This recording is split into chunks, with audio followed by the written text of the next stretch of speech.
Welcome back to English at Work. I'm Jenny. And I'm Alex. This is episode 2 of our Interview Mastery series. Last episode, we covered everything you need to do before the interview. The research, the preparation, the mental game. Today, we're tackling the questions themselves, specifically the most common interview questions that come up again and again in almost every interview. And here's the thing, these questions sound simple, but they're actually tricky. Most people give terrible answers without even realizing it. Right. Questions like, tell me about yourself, or what are your strengths, seem easy, but there's a right way and a wrong way to answer them. By the end of this episode, you'll know exactly how to answer the top 5 most common interview questions. We'll give you frameworks, examples, and the mistakes to avoid. Let's dive in.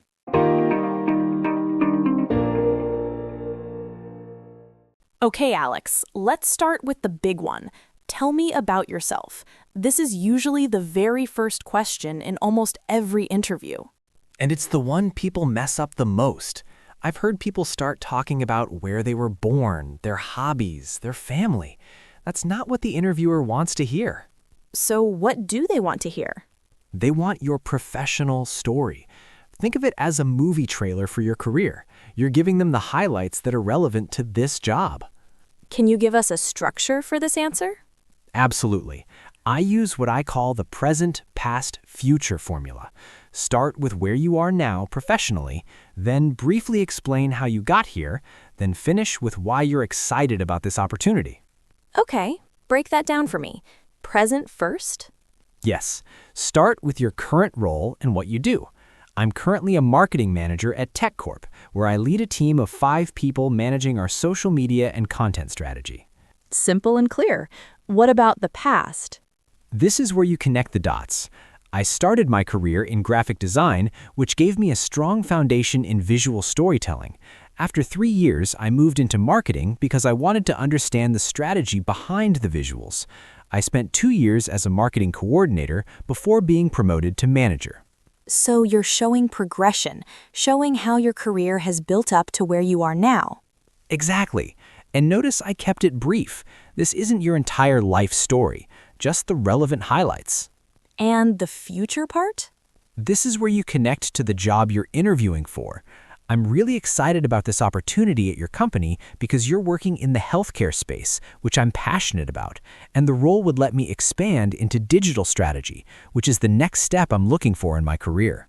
So you're showing them why you want this specific job, not just any job. Exactly. Let me put it all together. I'm currently a marketing manager at TechCorp, where I lead a team of 5 managing our social media and content strategy. I started in graphic design, which gave me a foundation in visual storytelling, then moved into marketing to understand the strategy side. After 2 years as a coordinator, I was promoted to manager. I'm excited about this opportunity because you're in the healthcare space, which I'm passionate about, and the role would let me expand into digital strategy. That's probably, 30 seconds, 45 seconds? About that. And that's perfect. You want to keep this answer between 60 and 90 seconds maximum. What are the biggest mistakes people make with this question? Going too long is number 1. I've had people talk for 5 minutes. The interviewer's eyes glaze over. What else? Starting with, I was born in Chicago, or I have 3 kids and a dog. That's personal information, not professional. Save that for when you're building rapport later. Another mistake? Just listing your resume. I worked here for 2 years, then here for 3 years, then here for 1 year. That's boring. They can read your resume. Tell them the story behind it. Right. Why did you make those moves? What did you learn? Exactly. One more mistake, not connecting to the job they're offering. If you don't mention why you're interested in this specific job, you seem like you're just applying everywhere. So, present, past, future. Current role, how you got here, why you want this job. That's the formula. That's it. Practice this before every interview. It should feel natural, not memorized. Next question. What are your greatest strengths? This seems like an easy one. Why do people struggle with it? Because they either brag too much or they're too modest, and they list strengths that don't matter for the job. Give me an example of bragging too much. I'm excellent at everything. I'm the best project manager my company has ever had. Everyone loves working with me. It sounds arrogant and unbelievable. And too modest? Well, I guess I'm okay at communication. Some people have said I'm organized, but I don't know. You sound like you have no confidence. So what's the right approach? Choose 2 or 3 strengths that are directly relevant to the job. And here's the key. Don't just name them. Prove them with specific examples. How do you choose which strengths to mention? Look at the job description. If they're hiring a project manager, talk about your organizational skills and ability to manage multiple priorities. If they're hiring a salesperson, talk about your communication skills and persistence. So match your strengths to what they need. Exactly. And use the formula: strength plus example plus impact. Walk me through that. Sure. Let's say your strength is problem solving. Don't just say, I'm a great problem solver. Say, one of my key strengths is creative problem solving. For example, at my last job, we were losing customers due to slow response times. I developed a new ticketing system that prioritized urgent requests, and we reduced response time by 40%, which increased customer satisfaction scores from 3.2 to 4.5. So you named the strength, gave a specific situation, and shared the measurable result. Yes, the numbers make it real. Anyone can claim they're good at something. The example proves it. Should you mention more than one strength? I usually mention 2, sometimes 3 if the interview is going well and they seem interested, but each one needs an example. What if they ask, what's your greatest strength? Singular, not plural. Then pick your strongest one, the one that's most relevant to the job, and give a really solid example with clear results. What strengths should people avoid mentioning? Anything that's not relevant to the job. If you're interviewing for an accounting position, don't talk about your public speaking skills unless the job specifically requires presentations. What about generic strengths like I'm a hard worker or I'm a team player? Everyone says that. It's meaningless without specifics. If you want to say you're a team player, tell a story about a specific time you collaborated with others to achieve something. Can you give us another example, maybe for a different type of job? Sure. Let's say you're interviewing for a customer service role. You might say, one of my greatest strengths is staying calm under pressure. Last year, I handled an extremely upset customer whose order was lost during shipping right before her daughter's birthday. Instead of getting defensive, I listened to her concerns, apologized sincerely, and personally expedited a replacement with overnight shipping at no charge. She was so impressed that she wrote a 5-star review and has been a loyal customer ever since. That's perfect because you showed the situation, your action, and the positive outcome. Exactly. That's much better than just saying, I'm good with difficult customers. Okay, this is the question everyone dreads. What are your weaknesses, or what's your greatest weakness?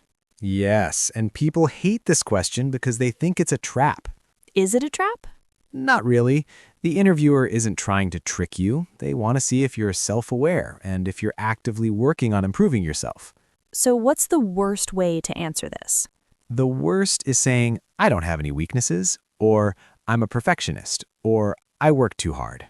Why is I'm a perfectionist bad? I hear people say that all the time. Because everyone says it. It's become a cliche.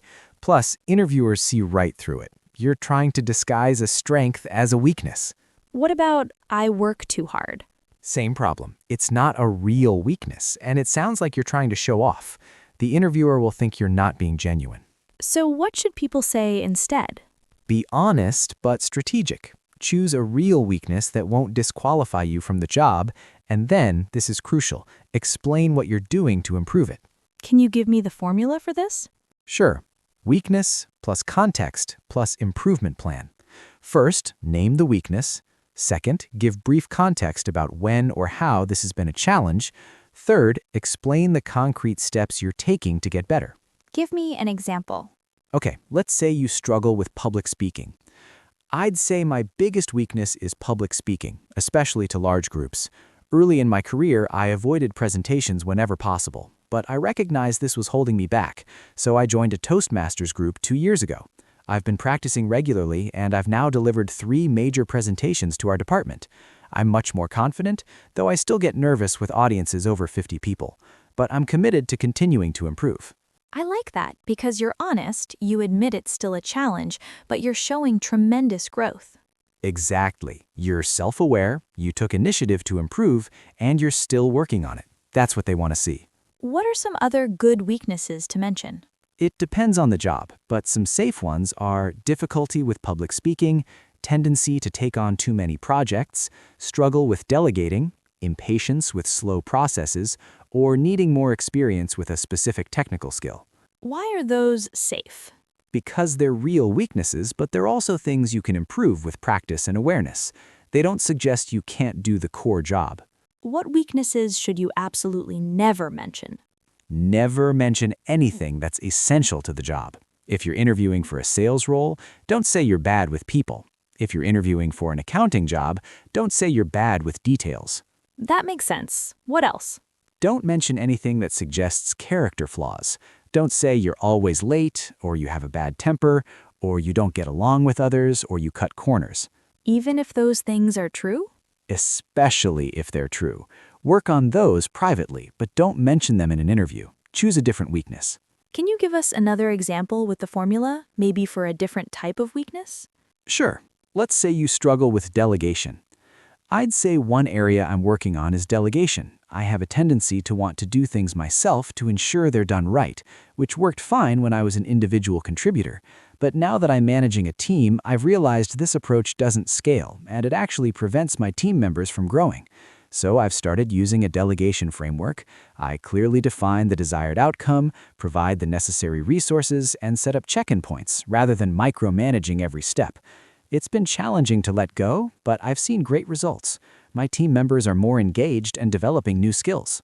That's excellent because you're showing awareness that what worked before doesn't work now, and you're taking specific action to change. Right.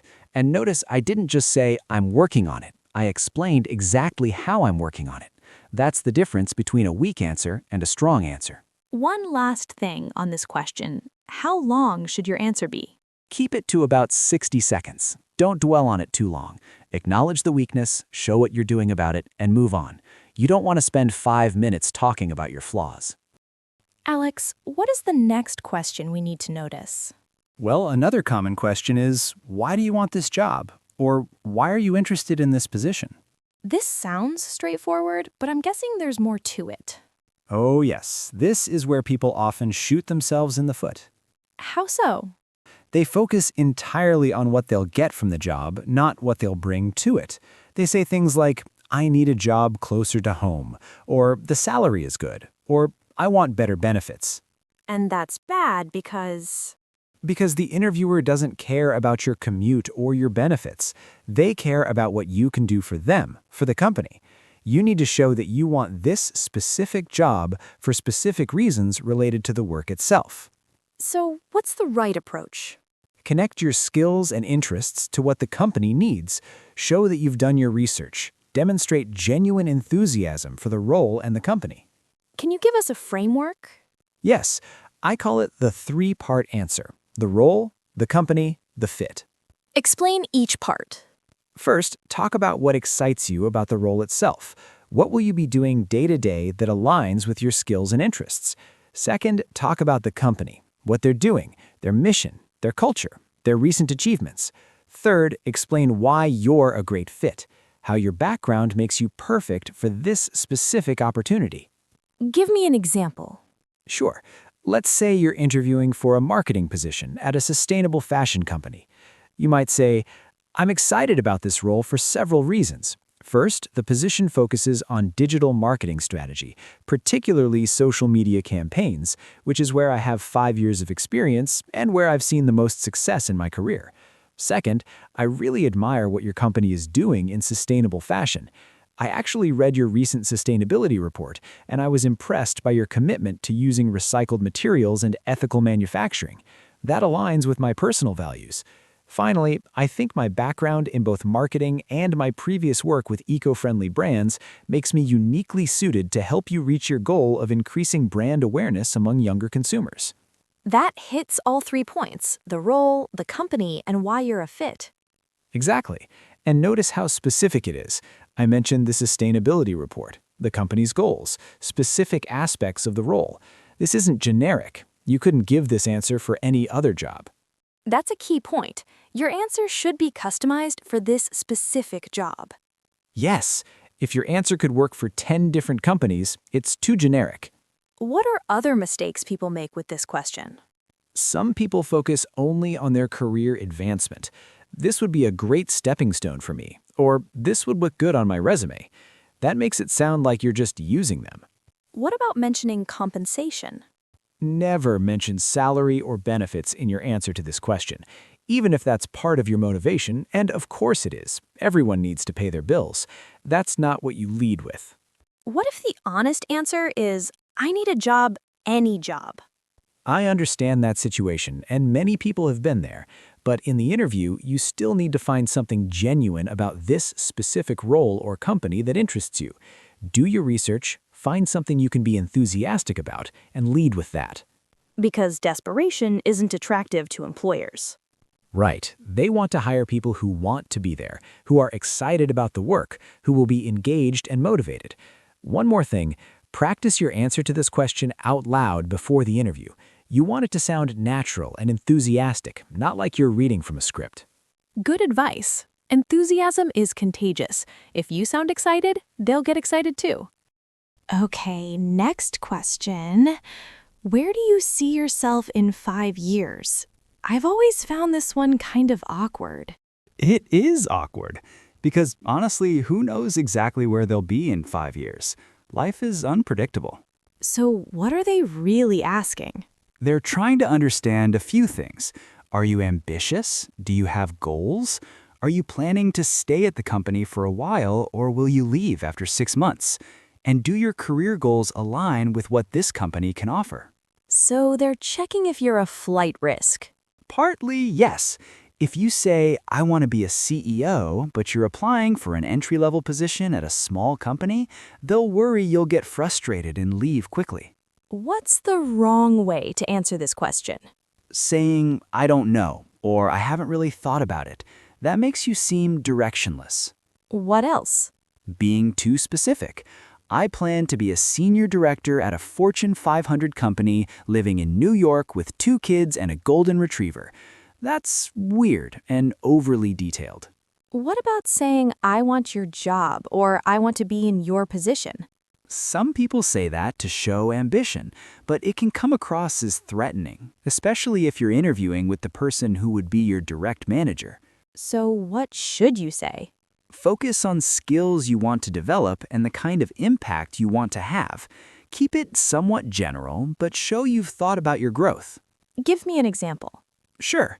In 5 years, I see myself having developed deep expertise in data analytics and leading projects that directly impact business strategy.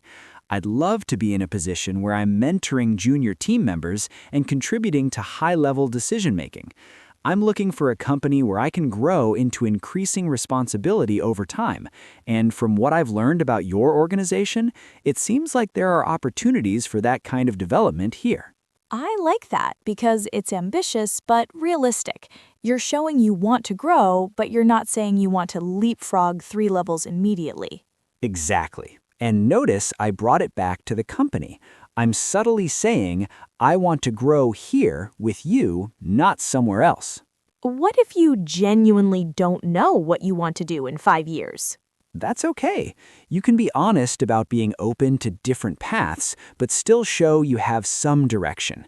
You might say, I'm really focused on mastering the skills in this role first, but I know I'm interested in eventually moving into more strategic work, whether that's in management or as an individual contributor leading major initiatives. I'm open to wherever my strengths and interests lead me. What I care most about is continuing to learn and making a real impact. That works because you're showing you're focused on the present role, but you also have general aspirations. Right, you're not locked into one rigid path, but you're not aimless either. What if the honest answer is, I want to start my own business eventually? Don't say that, even if it's true. Employers want people who will stick around. Saying you plan to leave to start a business tells them you're temporary. So you should lie? Not lie, but be strategic. You can truthfully say, in 5 years, I want to have developed strong leadership and business skills, without mentioning that you plan to use those skills for your own company. That's diplomatic. You have to remember, the interview is a professional context. You don't have to share every detail of your personal plans. What about people who are mid-career or older? Is this question different for them? Good question. If you're more established in your career, you might emphasize depth over climbing the ladder. In 5 years, I see myself as a recognized expert in this field, someone my colleagues come to for guidance. I want to be working on increasingly complex challenges and contributing to the strategic direction of the team. So you're showing you're still ambitious and engaged, but you're not necessarily seeking promotion after promotion. Exactly. Growth doesn't always mean moving up. It can mean deepening your expertise and expanding your impact. One final tip for this question. Whatever you say, make sure it's plausible given the job you're interviewing for. Your answer should feel like a natural extension of the role, not a total departure from it.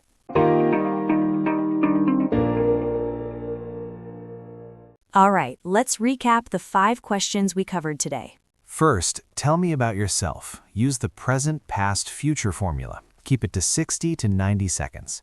Second, what are your greatest strengths? Choose 2 strengths relevant to the job and prove them with specific examples using the formula strength plus example plus impact.